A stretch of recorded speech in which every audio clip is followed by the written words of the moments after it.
I teatri di Napoli, dall'Enciclopedia della canzone napoletana di Ettore De Mura. Torniamo al 1969 e scopriamo qual era la situazione di allora. Cinema Teatro Metropolitan è senza dubbio uno dei più vasti e moderni cineteatri d'Italia della sua epoca.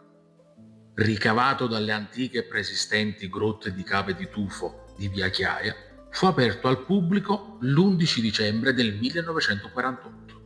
La lunghezza totale del locale è di 90 metri circa, la larghezza di 51. Il palcoscenico ha un'area di 27 metri quadrati, con un'altezza di 33. La sala è capace di 3.000 posti. Il Metropolitan ha ospitato compagnie di riviste, di varietà e ha visto protagonisti artisti come Totò, Macario, D'Apporto. Frequenti sono state le audizioni di Piedigrotta delle più note case editrici napoletane.